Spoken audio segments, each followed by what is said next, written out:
Les hypocrites. Qui sont ces hypocrites? Alors là, la liste est longue. Il y a eu plusieurs choses qui ont fait que j'ai voulu appeler ce livre Le bal des hypocrites. À plusieurs niveaux, l'hypocrisie, elle a été omniprésente.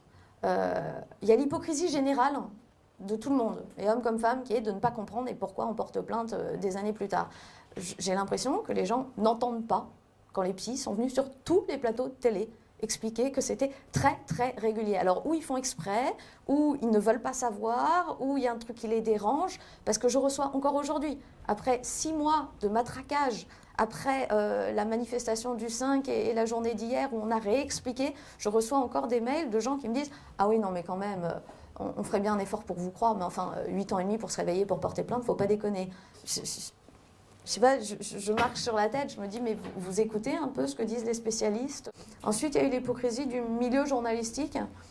Moi, quand le 15 mai est arrivé, je n'ai pas eu justement cette hypocrisie, et c'est normal dans ma situation, d'avoir l'air surprise. Peut-être pas déconner non plus. Mais que moi, je ne l'ai pas eu, ça paraît normal à tout le monde. La vraie normalité, c'est que personne dans le milieu journalistique n'aurait dû être surpris. Et ne parlons pas du milieu politique.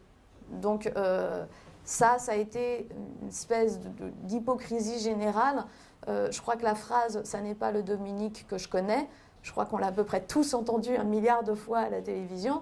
C'est marrant, mais dans le privé, c'est le Dominique que tout le monde connaissait. Donc il y a quand même quelque chose qui me pose un problème.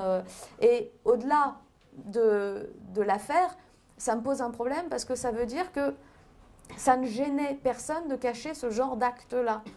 Donc il y a quand même quelque chose, ça révèle quand même quelque chose de la société dirigeante face à ce genre de crimes qui pose un problème, parce que pour moi ce sont des crimes, et ça pose un problème, parce que combien il y en a d'autres, combien de femmes n'osent pas parler, enfin...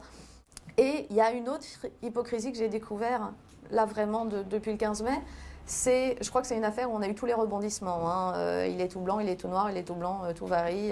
Nafissatou Diallo a raison, Nafissatou Diallo a tort. Tristan Banon est une menteuse, Tristan Banon n'est plus une menteuse. Et c'est marrant de voir à quel point, selon les mouvements, on va dire, les amis viennent et partent et viennent et partent.